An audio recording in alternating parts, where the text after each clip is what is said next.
देशामध्ये 10 वर्षामध्ये आजपर्यंत 4 वेळा नीटचा पेपर फोडण्यात आलेला आहे।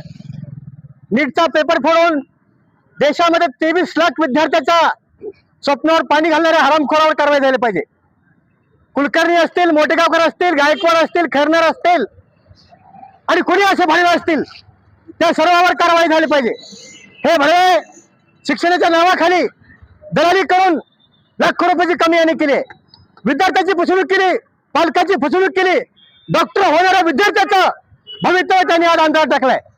अहो आता धक्का बसून 3 विद्यार्थ्यांनी आत्महत्या केली म्हणून अशा सर्व हरामखोरावर सीबीआयने तात्काळ देशद्रोहाचा गुन्हा दाखल केला पाहिजे, फसवणुकीचा गुन्हा दाखल केला पाहिजे, खुनाचा गुन्हा दाखल केला पाहिजे।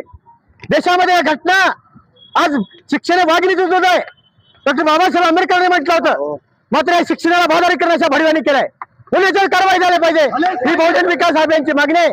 आम्ही आज बहुजन विकास अभियानच्या वतीने, सर्व समाजाच्या वतीने, विविध संघटनेच्या वतीने पालक, विद्यार्थी, शेतकरी सर्वांना आम्ही घेऊन आज शासनाकडे मागणी करत आहोत की अशा हरामखोरांना तात्काळ कारवाई करून भारतामध्ये पुन्हा असं काही होणार नाही त्यासाठी तात्काळ उपाययोजना करून अनेक वेळा पेपर फुटून विद्यार्थ्याची आत्महत्या होऊ नये यासाठी शासनाने कडक निर्णय करून त्या दोषीवर कडक कारवाई करून त्यांनी कमवलेली मालमत्ता जप्त केली पाहिजे।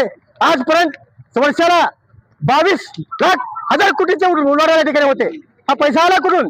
यांचे मालमत्ता चौकशी झाली पाहिजे। त्यांनी आजपर्यंत बोगस डॉक्टर किती दिले?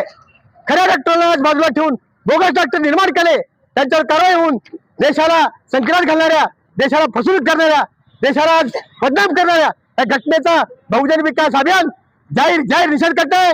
जय हिंद।